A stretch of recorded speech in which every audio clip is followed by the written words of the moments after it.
네, 이달 6일이죠. 어선을 타고 서해 북방 한계선을 넘어 귀순한 북한 두 일가족. 일가족이 탈북한 건 6년 만입니다. 이 목선을 타고 서해 북방 한계선 NLL을 통해 넘어왔는데 구자홍 차장님, 네. 지금 이 방식이 제3국을 통한 탈북보다 더 위험성이 큰데 왜 이 사람들은 NLL을 선택을 해왔을까요? 네.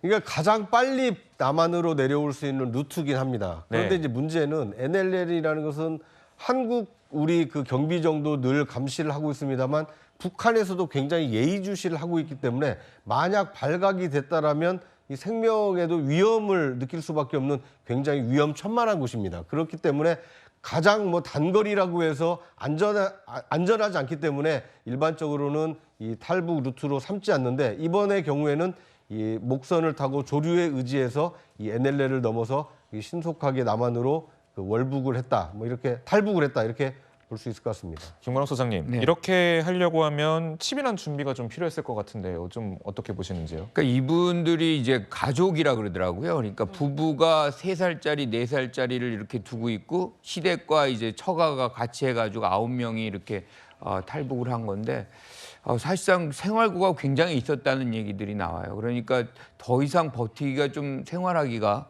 어렵다 보니까 이렇게 두 집안이 합의하에 이렇게 준비를 해서 이제 탈북을 한 것으로 이제 알려지고 있습니다. 그런데 지금 코로나 때문에 사실 어떻게 보면 굉장히 봉쇄 상태에 있는 것이고 지금 북한은 그 국경 봉쇄를 완전히 풀었다라고 얘기할 수 없거든요. 그럼에도 불구하고 탈북을 시도했다는 거는 그만큼 절박성이 좀 컸다. 뭐 이렇게 좀 평가할 수 있을 것 같습니다. 네, 채널A가 단독 보도해드린 그런 보도가 있는데 이 탈북 동기에 대해서 자녀 세뇌 교육이 시작되는 유치원 입학 전에 남한에 가고 싶었다 이렇게 진술을 했다고 합니다.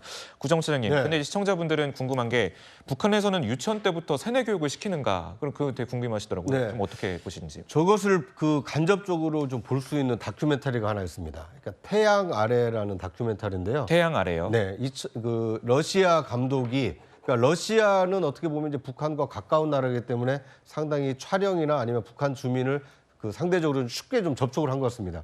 저도 이제 그 공개된 다큐멘터리를 봤는데 거기에 유치원생으로 보이는 어린 아이가 북한에서 가르친 그러니까 북한의 어떤 지도부를 찬양하는 얘기는 토시 하나 안 틀리고 다 암기를 합니다. 그런데 자기의 생각을 물어봤을 때는 자기가 좋아하는 것, 자기가 하고 싶은 것 이것에 대해서는 선뜻 얘기하지 못하고 고민하는 모습이 좀 나오거든요. 이런 것으로 봤을 때는 어린 아이부터 북한의 어떤 체제 찬양을 위한 교육은 엄청나게 시키는 반면 스스로 자기의 개성을 어떻게 가꿀 것인지 자기의 꿈을 어떻게 펼쳐갈 것인지 이런 거에 대해서는 북한 사회가 굉장히 좀 제한돼 있고 폐쇄되어 있다는 것을 보여주는 작품입니다. 근데 이런 것을 뭐 이제 태양 아래 다큐멘터리가 잘 담고 있는데 이번 탈북한 가족들이 우려한 것도 그런 것 같습니다. 만약 유치원을 보내서 정규 과정을 하게 된다면 북한 체제에 적응하는 아이로 클 수밖에 없기 때문에 그 이전에 이 자유 대한민국으로 가서 내 아이만큼은 이 자유를 마음껏 누리는 이 자유롭게 키우고 싶다 이런 소망을 담아서 탈북을 했다 이렇게 볼 수 있을 것 같습니다. 네, 평소에 좀 북한에서 몰래 남한 방송을 본 것도 귀순을 결정하는 데 많이 영향을 미쳤다라는 얘기가 나오고 있는데 평소에 이제 북한 주민들이라든지 이번에 탈북한 그런 분들을 보면 한국 실상에 좀 관심이 많다 이런 얘기들이 나오는데요. 좀 어떻게 보시는지요? 지금은 이제 그 북한 그 형법을 제가 자주 보거든요. 북한 이제 그 인권법 때문에 법을 보면 이게 최근에 비사회주의 척결을 강조하면서 우리 그 반동사상 문화 배격법 이래가지고 이게 남한의 방송을 보거나 시청하면요 형량을 이게 대폭 올렸어요. 최대 사형 배포하면 영상물을 또는 이게 단순하게 시청만 하더라도 최대 15년의 노동교화형입니다. 노동교화형 네. 최대 15년. 15년. 단순하게 시청만 해도. 네. 그런데 영상물을 배포하면 사형까지 가능합니다. 이렇게 아주 엄하게 단속하고 있어도 그래도 이게 몰래 보는 분들이 꽤 있는가 봐요. 그러니까 이제 이 탈북 가족들도 상당히 그 몰래 남한 이런 데 방송을 보면서 좀 자유에 대한 동경 이런 것도 원인이 된 게 아닌가 이래 보입니다. 네, 지금 현재 뭐 말씀하셨지만 좀 더 정리를 해본다면 둘 가족이 귀순을 결심한 이유는 이렇게 얘기를 하고 있고요. 남한 방송을 보면서 정착을 꿈꿨다. 그리고 코로나 통제 못 견뎌 귀순을 했다라고 했고 합동조사 중 발언에서는 뭐 남조선에선 일한 만큼 돈 벌 수 있나, 이곳에선 자유롭게 살 수 있나라는 부분인데 김광욱 소장님, 어쨌거나 통제가 그런 심한 그런 북한 사회 그리고 돈을 일한 만큼 벌지 못하는 북한 사회에 대한 회의로 좀 비춰지는데요. 좀 어떻게 보시는지요? 그렇죠. 뭐 여러 가지 이유를 댔을 거예요. 뭐 코로나가 있지만 우리는 가야 된다는 것을 얘기를 하는 과정 속에서 조사원들이 좀 물어보면 뭐 4살 이후는 이미 이제 인식체계가 바뀌니까 그 전에 가고 싶다 뭐 등등 얘기를 했겠지만 가장 결정적인 건 뭐겠어요?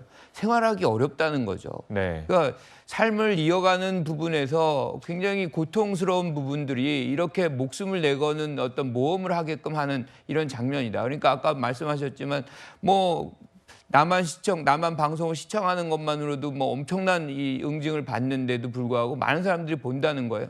그만큼 억압과 이 금지라는 것이 실효성이 별로 없어요. 그러니까 사실상 이제 자유에 대한 갈망이 이분들로 하여금 이런 모험을 하는 목숨을 건 선택을 하게 하는 배경이 아니었나 이렇게 생각합니다. 네, 지금 일각에서는 이때 귀순을 결심한 배경으로 정권 교체로 지난 정부에서의 강제 북송 같은 상황이 벌어지지 않을 것이라는 기대가 작용한 것 아니냐 이런 목소리가 나옵니다.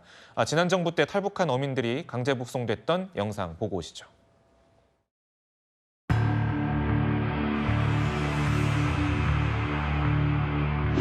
얘들이 가지고 온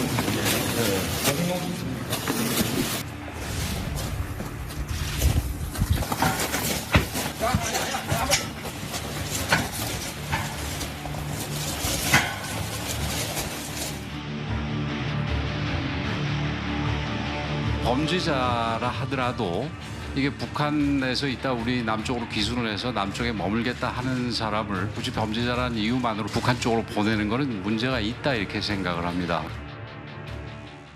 네, 강제 북송 같은 상황이 없을 것이란 기대감이 이번 영향을 미쳤다. 좀 어떻게 보시는지요? 옛날에는 이제 이거 한 2, 3천 명까지도 내려왔거든요. 근데 최근에 67명까지 급감했잖아요. 이게 저는 코로나 때문만은 아니고 바로 이제 그 문재인 정권에서요.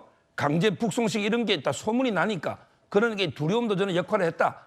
그리고 이게 탈북자에 대해서 문재인 정권 때 상당히 그 좀 안 좋은 시각으로 바라본 게 있었거든요.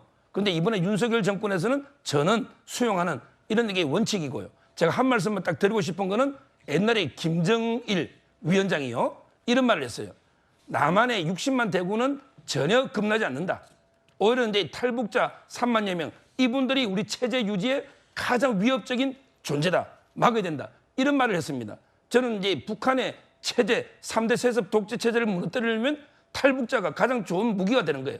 우리가 따뜻하게 우리 정부에서 저는 이제 정착할 수 있도록 적극 도와줘야 된다고 봅니다. 네, 좀 강제 북송 관련이 영향을 끼쳤다 이런 설 그리고 이런 관측 나온 거에 대해서는 좀 어떻게 보시는지요? 당연히 일가족이 그 두 가족이 탈북을 하는 과정에서는 많은 복합적인 이유들이 있었을 것으로 보이는데요. 앞서도 말씀을 주셨지만 한국 실상에 굉장히 관심이 많고 북한에서도 한국 TV 프로그램을 많이 본다라고 하더라고요. 네. 그렇다고 한다면 정권이 교체됐다는 것도 알고 있을 거고 현 정권의 기조도 많이 또 참고가 됐을 것이기 때문에 어느 정도 영향을 미쳤을 것이라고 판단이 됩니다. 특히나 또 이번에 탈북하신 가족들 같은 경우에는 남한 방송 중에서도 저도 굉장히 즐겨보는 프로그램인데 저희 채널A에 이제 만나러 갑니다라는 프로그램이 네. 있습니다. 그 프로그램을 보면서 좀 남한 사회에 대해서도 굉장히 또 동경을 했다 이런 이야기들도 나오더라고요. 앞으로 이제 합동조사신문 과정들이 다 끝나고 정식 결과가 또 발표되면 이분들의 탈북의 동기들도 나오겠지만 여러 가지 복합적인 원인들이 작용했을 것으로 판단이 됩니다. 근데 정권이 바뀌었으면 뭐 바뀌기 때문에 이게 이제 탈북이 다시 늘어났다. 이거는 너무 끼워 맞추기의 어떤 얘기가 아닌가 싶어요. 그러니까 이거는 거의 대부분이 코로나거든요. 그러니까 2019년에 1000명까지 갔습니다. 그러다가 2020년에 229명, 2021년에 63명, 2022년에 67명. 자, 정권 바뀐 지 벌써 1년 됐어요. 그러면 이 숫자가 기하급수적으로 한 1000명 단위로 늘어나야지 지금 이 논리가 이제 검증이 되는 거거든요. 그래서 너무 강제 북송, 그분들은 사실은 어떻게 보면 엄청난 살인을 하고 온 사람들이기 때문에 북송한 것이죠. 이것과는 다릅니다. 네, 알겠습니다. 지금 현재 뭐 북한에 만약에 송환이 된다면 사형까지 구형될 수 있다. 심한 경우 사형까지 당할 수 있다. 이런 소식까지 좀 나오는데 어떻게 보시는지요? 그렇습니다. 그러니까 북송을 절대 해서는 안 되죠. 자유를 찾아서 온 사람들을 이 자신들이 떠나온 나라에 강제로 보낸다라는 거 있을 수 없는 일입니다. 그리고 이번에 내려온 일가족들이 이제 만나러 갑니다라는 프로그램을 보고 이 탈북을 결심할 수밖에 없는 것은 저도 그 방송을 보면서 북한의 얘기도 재미있게 남한 국민 입장에서는 북한의 실상을 알 수가 있지만 북한 주민 입장에서 보면 아 남한에 간 사람들은 저렇게 그 좋은 옷을 입고 저렇게 예쁘게 화장하고 이 방송에 나와서 재미있게 웃고 떠들 수 있구나. 자유롭게 얘기할 수 있구나. 이걸 보여주는 대표적인 프로그램이기 때문에 한국민에게는 북한의 실상을 알리는 좋은 프로그램이지만 북한 주민에게는 남한에 갔을 때 어떻게 살 수 있는가, 나도 저렇게 살고 싶다라는 희망을 주는 프로그램이기 때문에 이 남북 화해 협력에 굉장히 기여하는 프로그램이 아닌가 하는 생각이 듭니다. 네, 말씀 잘 들었습니다. 네, 오늘 준비한 라이브 픽은 여기까지입니다.